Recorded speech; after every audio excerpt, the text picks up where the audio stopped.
श्री गणेशाय नमः। अथ श्री वक्रतुंड गणेश कवचम्। मौलिं महेशपुत्रौ व्याहालं पातु विनायकः। त्रिनेत्रः पातु मे नेत्रे, शूर्पकर्णोऽवतु श्रुते। हेरम्बो रक्षतु घ्राणं, मुखं पातु गजाननः।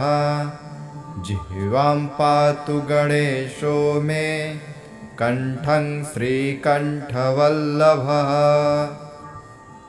स्कन्धो महाबलः पातु, विघ्नः पातु मे भुजौ। करौ परशुभृत्या तु, हृदयं स्कन्धपूर्वजः। मध्यं लम्बोदरः पातु, नाभिं सिन्दूरभूषितः। जघनं पार्वतीपुत्रः, शक्तिनी पातु पाशभृत्। जानुनी जगताङ्नाथो, जङ्घे मूषकवाहनः। पादौ पद्मासनः पातु, पादाधो दैत्यदर्पः। एकदन्तोऽग्रतः पातु, पृष्ठे पातु गणाधिपः। पार्श्वयोर्मोदकाहारो, दिग्विदिक्षु च सिद्धिदः। व्रजतिष्ठतो वापि, जाग्रतः स्वपतो स्नतः। चतुर्थी वल्लभो देवः, पातु मे भुक्तिमुक्तिदः। इदं पवित्रं स्तोत्रं च, चतुर्थ्यां नियतः पठेत्। सिन्दूररक्तः कुसुमे, दुर्वया पूज्य विघ्नपम्। राजा राजसुतो राजा, पत्नी मन्त्री कुलं चलं। तस्यावश्यं भवेद्वश्यं, विघ्नराजप्रसादतः। समन्त्रयन्त्रं यः स्तोत्रं, करे संलिख्य धार्यते। धनधान्यसमृद्धिश्च, तस्य नास्त्यस्त्र संशयः। रसलक्षं सदैकाग्यः षड्, अङ्गन्यासपूर्वकं। हुत्वा तदन्ते विधिवदष्टद्रव्यं पयोघृतं। यं यं काममभिध्यानं, कुरुते कर्म किञ्चन। तं तं सर्वमवाप्नोति, वक्रतुण्डप्रसादतः। भृगुप्राणितं यः स्तोत्रं, पठते भुवि मानवः। भवेद्व्याहतैश्वर्यः, सः गणेशप्रसादतः। मौलिं महेशपुत्रौ व्याहालं पातु विनायकः। त्रिनेत्रः पातु मे नेत्रे, शूर्पकर्णोऽवतु श्रुते। हेरम्बो रक्षतु घ्राणं, मुखं पातु गजाननः। जिह्वां पातु गणेशो मे, कण्ठं श्रीकण्ठवल्लभः। स्कन्धो महाबलः पातु, विघ्नः पातु मे भुजौ। करौ परशुभृत्या तु, हृदयं स्कन्धपूर्वजः। मध्यं लम्बोदरः पातु, नाभिं सिन्दूरभूषितः। जघनं पार्वतीपुत्रः, शक्तिनी पातु पाशभृत्। जानुनी जगताङ्नाथो, जङ्घे मूषकवाहनः। पादौ पद्मासनः पातु, पादाधो दैत्यदर्पः।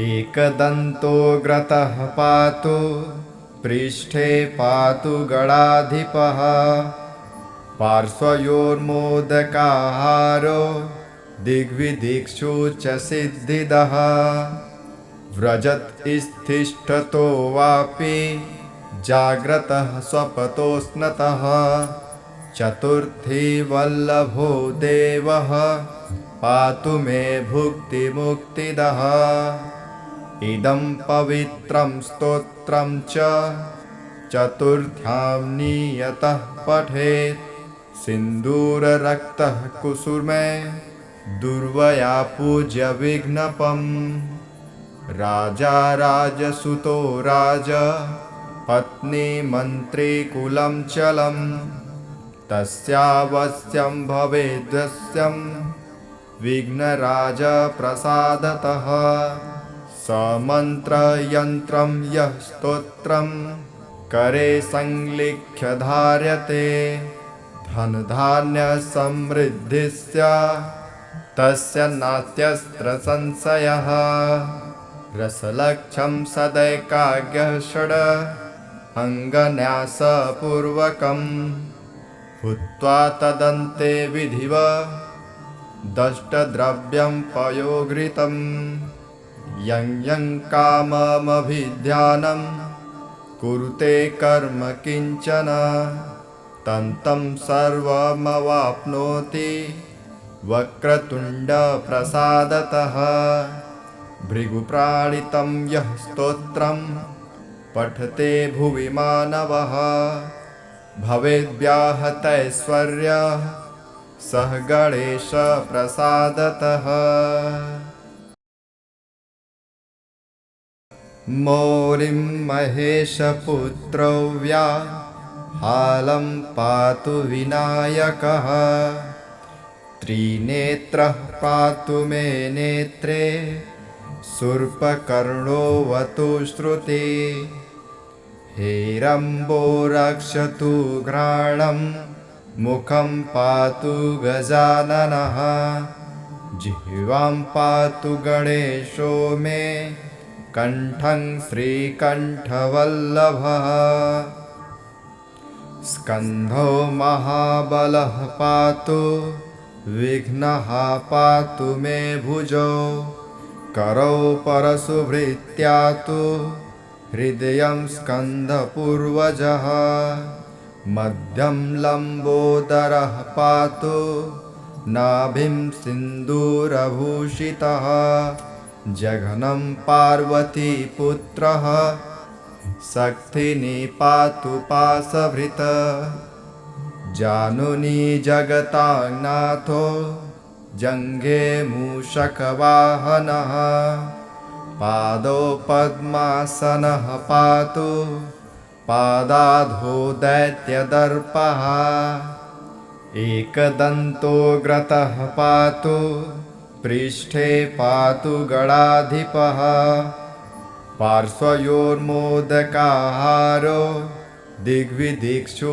च सिद्धिदः व्रजत् स्थिष्ठतो वापि जाग्रतः स्वपतोऽस्नतः चतुर्थी वल्लभो देवः पातु मे भुक्तिमुक्तिदः इदं पवित्रं स्तोत्रं च चतुर्थ्यां नियतः पठेत् सिन्दूररक्तः कुसुमे दुर्वया पूज्य विघ्नपम् राजा राजसुतो राज पत्नी मन्त्री कुलं चलं तस्यावश्यं भवेद्वश्यं विघ्नराज प्रसादतः समन्त्रयन्त्रं यः स्तोत्रं करे संलिख्य धार्यते धनधान्यसमृद्धिस्य तस्य नास्त्यस्त्र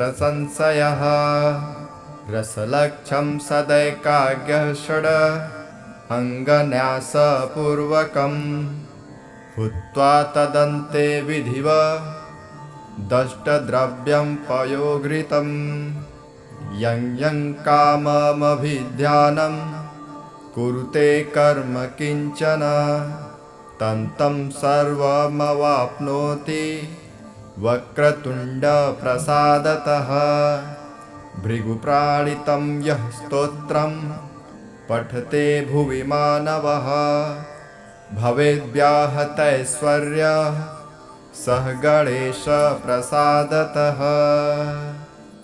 मौलिं महेशपुत्रौ व्याहालं पातु विनायकः त्रिनेत्रः पातु मे नेत्रे शूर्पकर्णोऽवतु श्रुते हेरम्बो रक्षतु घ्राणं मुखं पातु गजाननः जिह्वां पातु गणेशो मे कण्ठं श्रीकण्ठवल्लभः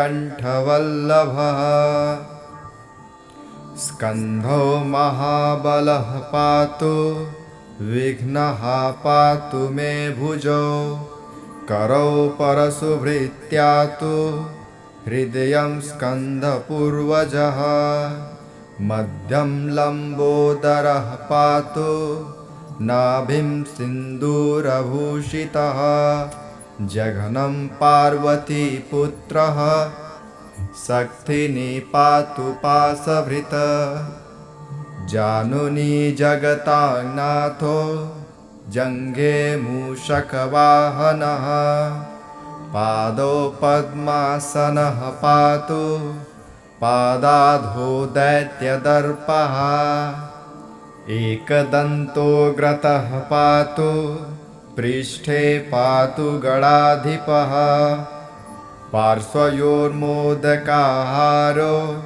दिग्विदिक्षु च सिद्धिदः व्रजत् स्थिष्ठतो वापि जाग्रतः स्वपतोऽस्नतः चतुर्थी वल्लभो देवः पातु मे भुक्तिमुक्तिदः इदं पवित्रं स्तोत्रं च चतुर्थ्यां नियतः पठेत् सिन्दूररक्तः कुसुमे दुर्वया पूज्य विघ्नपम् राजा राजसुतो राज पत्नी मन्त्री कुलं चलं तस्यावश्यं भवेद्वश्यं विघ्नराजप्रसादतः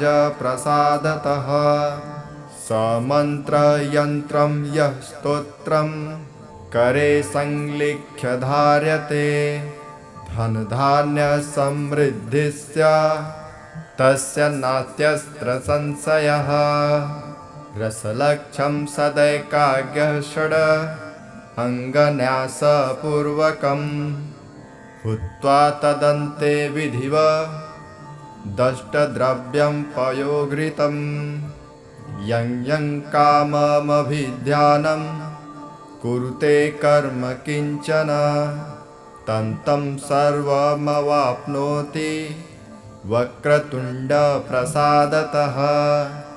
भृगुप्राणितं यः स्तोत्रं पठते भुवि मानवः भवेद्व्याहतैश्वर्यः सः गणेशप्रसादतः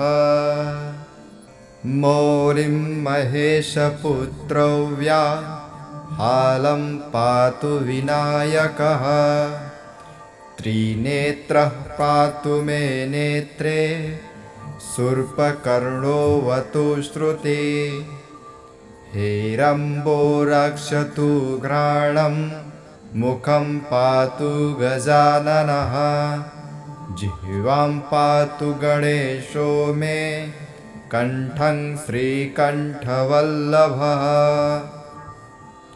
स्कन्धो महाबलः पातु विघ्नः पातु मे भुजौ करौ परशुभृत्या तु हृदयं स्कन्धपूर्वजः मध्यं लम्बोदरः पातु नाभिं सिन्दूरभूषितः जघनं पार्वतीपुत्रः शक्तिनी पातु पाशभृत् जानुनी जगतानाथो जङ्घे मूषकवाहनः पादौ पद्मासनः पातु पादाधो दैत्यदर्पः एकदन्तोऽग्रतः पातु पृष्ठे पातु गणाधिपः पार्श्वयोर्मोदकाहारो दिग्विदिक्षु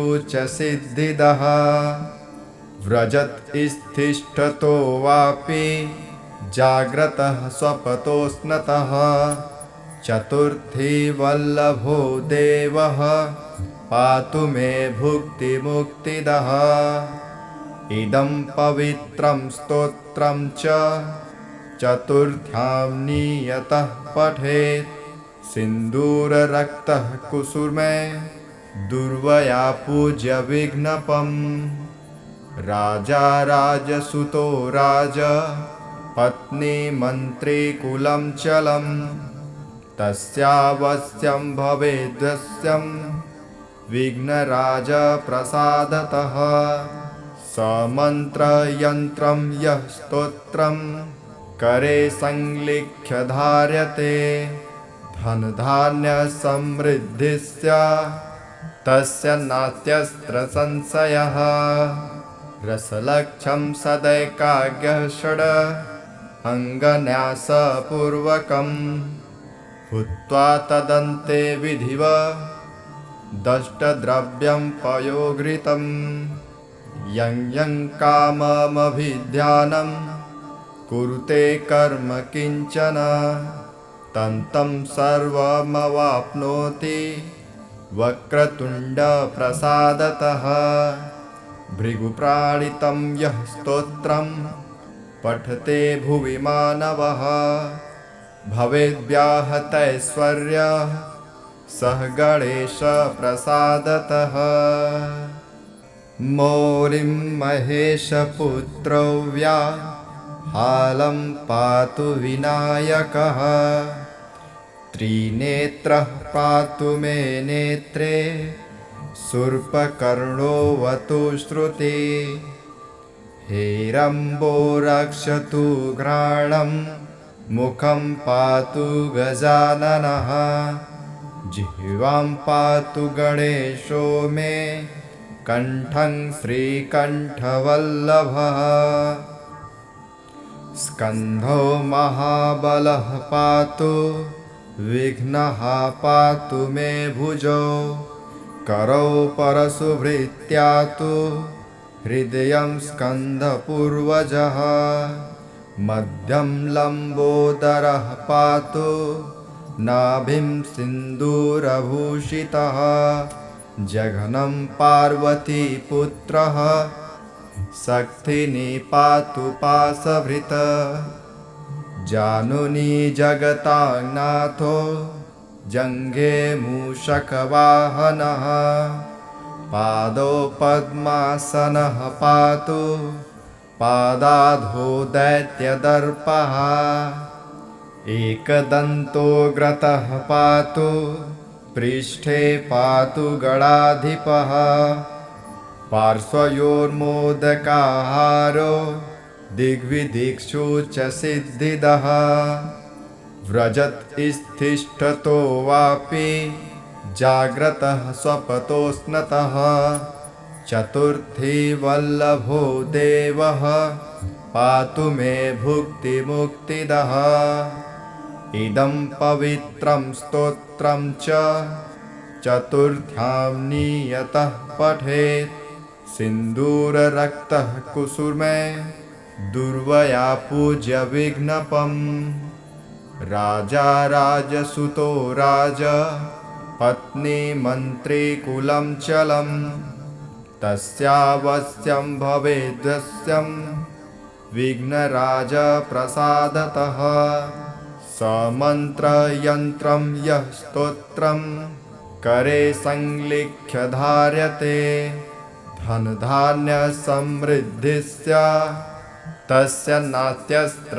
संशयः रसलक्षं सदैकाग्यः षड् अङ्गन्यासपूर्वकं भूत्वा तदन्ते विधिव दष्टद्रव्यं पयोघृतं यं यं काममभिध्यानं कुरुते कर्म किंचन तन्तं सर्वमवाप्नोति वक्रतुंड प्रसादतः। भृगुप्राणितं यः स्तोत्रं पठते भुवि मानवः भवेद्व्याहतैश्वर्यः सह गणेश प्रसादतः। मौलिं महेशपुत्रौ व्याहालं पातु विनायकः त्रिनेत्रः पातु मे नेत्रे शूर्पकर्णोऽवतु श्रुते हेरम्बो रक्षतु घ्राणं मुखं पातु गजाननः जिह्वां पातु गणेशो मे कण्ठं श्रीकण्ठवल्लभः स्कन्धो महाबलः पातु विघ्नः पातु मे भुजौ करौ परशुभृत्यातु हृदयं स्कन्धपूर्वजः मध्यं लम्बोदरः पातु नाभिं सिन्दूरभूषितः जघनं पार्वतीपुत्रः शक्तिनी पातु पाशभृत् जानुनी जगतानाथो जङ्घे मूषकवाहनः पादौ पद्मासनः पातु पादाधो दैत्यदर्पः एकदन्तोऽग्रतः पातु पृष्ठे पातु गणाधिपः पार्श्वयोर्मोदकाहारो दिग्विदिक्षु च सिद्धिदः व्रजत् स्थिष्ठतो वापि जाग्रतः स्वपतोऽस्नतः चतुर्थी वल्लभो देवः पातु मे भुक्तिमुक्तिदः इदं पवित्रं स्तोत्रं च चतुर्थ्यां नियतः पठेत् सिन्दूररक्तः कुसुमे दुर्वया पूज्य विघ्नपम् राजा राजसुतो राज पत्नी मन्त्री कुलं चलं तस्यावश्यं भवेद्वश्यं विघ्नराज प्रसादतः समन्त्रयन्त्रं यः स्तोत्रं करे संलिख्य धार्यते धनधान्यसमृद्धिस्य तस्य नास्त्यस्त्र संशयः रसलक्षं सदैकाग्यः षड् अङ्गन्यासपूर्वकं हुत्वा तदन्ते विधिवत् दष्टद्रव्यं पयोघृतं यं यं काममभिध्यानं कुरुते कर्म किंचन तन्तं सर्वमवाप्नोति वक्रतुंड प्रसादतः भृगुप्राणितं यः स्तोत्रं पठते भुवि मानवः भवेद्व्याहतैश्वर्यः सह गणेश प्रसादतः।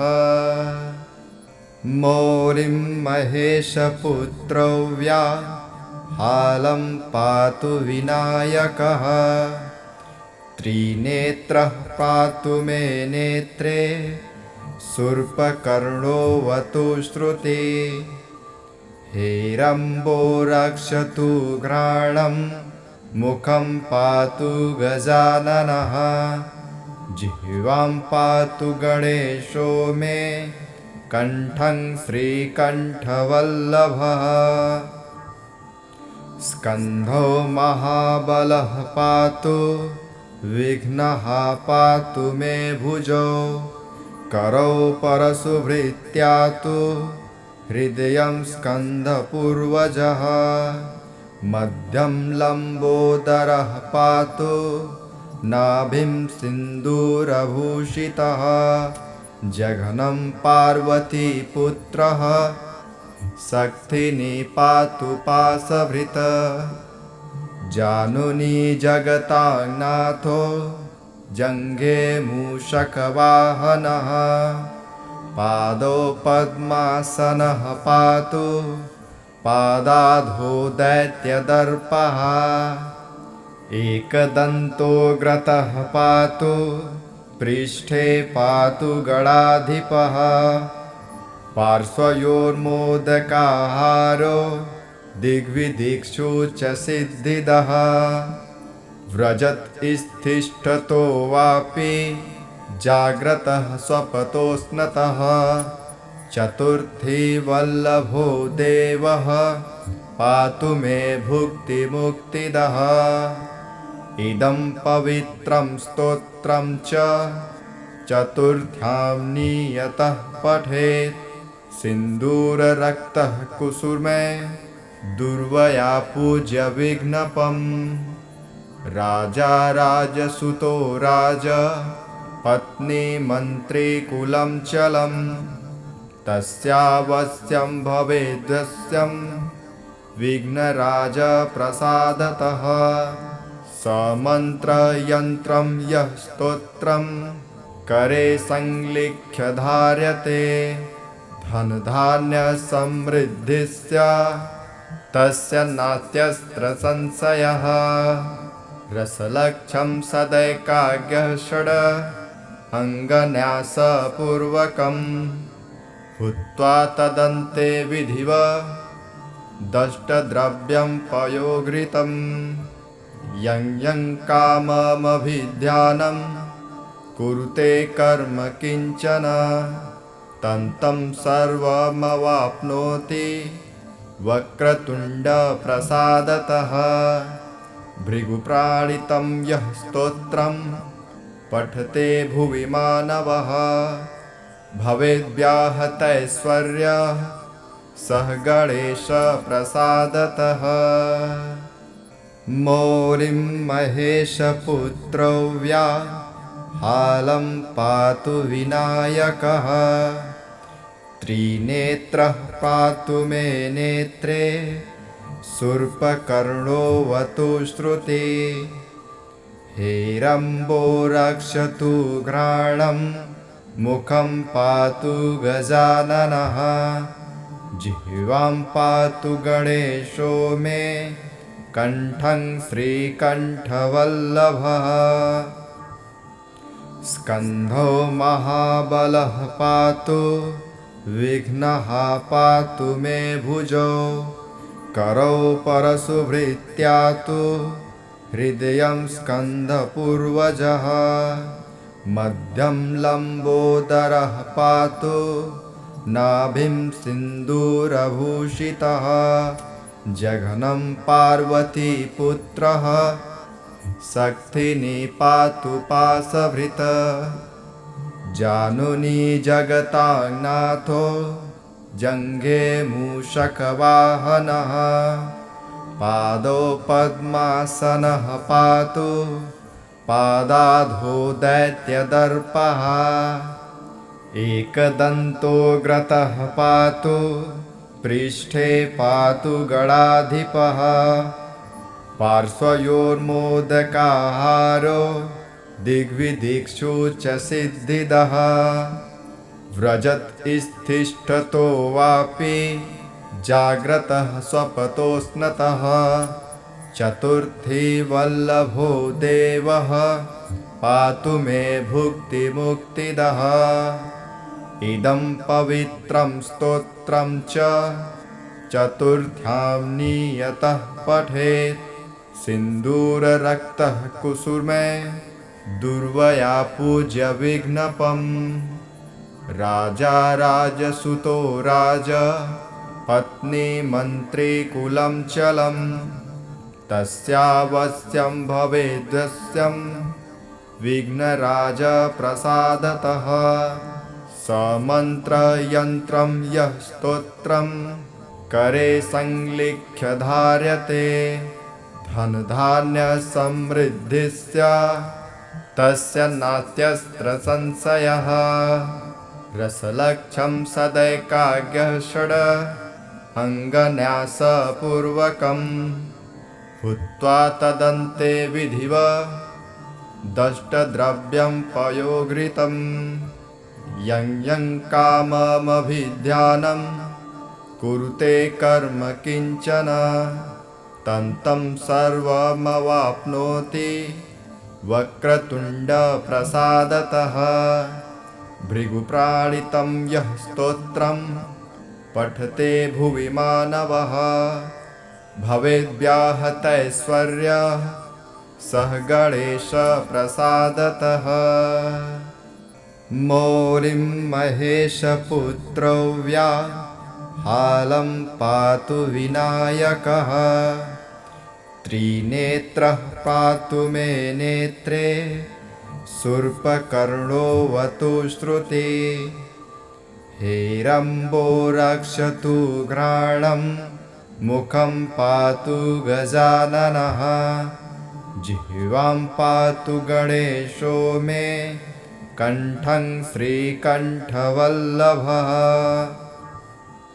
स्कन्धो महाबलः पातु विघ्नः पातु मे भुजौ करौ परशुभृत्यातु हृदयं स्कन्धपूर्वजः मध्यं लम्बोदरः पातु नाभिं सिन्दूरभूषितः जघनं पार्वतीपुत्रः शक्तिनी पातु पाशभृत् जानुनी जगतानाथो जङ्घे मूषकवाहनः पादौ पद्मासनः पातु पादाधो दैत्यदर्पः एकदन्तोऽग्रतः पातु पृष्ठे पातु गणाधिपः पार्श्वयोर्मोदकाहारो दिग्विदिक्षु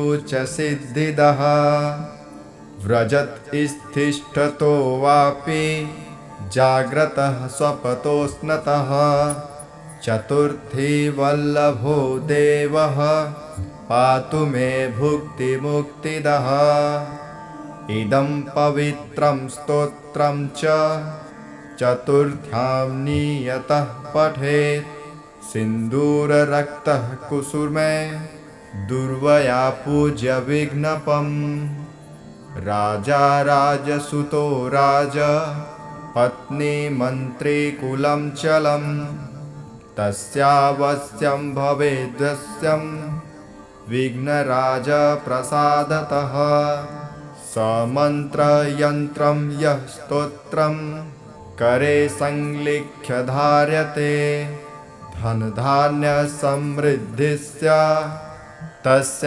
नास्त्यस्त्र संशयः रसलक्षं सदैकाग्यः षड् अङ्गन्यासपूर्वकं हुत्वा तदन्ते विधिवत् दष्टद्रव्यं पयोघृतं यं यं काममभिध्यानं कुरुते कर्म किंचन तं तं सर्वमवाप्नोति वक्रतुण्डप्रसादतः भृगुप्राणितं यः स्तोत्रं पठते भुवि मानवः भवेद्व्याहतैश्वर्यः सः गणेशप्रसादतः।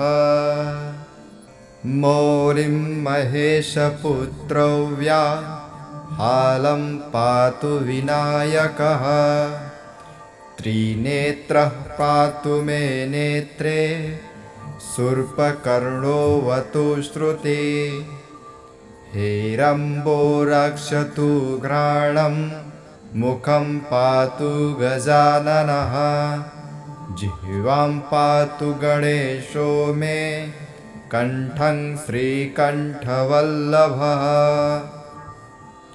स्कन्धो महाबलः पातु विघ्नः पातु मे भुजौ करौ परशुभृत्यातु हृदयं स्कन्धपूर्वजः मध्यं लम्बोदरः पातु नाभिं सिन्दूरभूषितः जघनं पार्वतीपुत्रः शक्तिनी पातु पाशभृत् जानुनी जगतानाथो जङ्घे मूषकवाहनः पादौ पद्मासनः पातु पादाधो दैत्यदर्पः एकदन्तोऽग्रतः पातु पृष्ठे पातु गणाधिपः पार्श्वयोर्मोदकाहारो दिग्विदिक्षु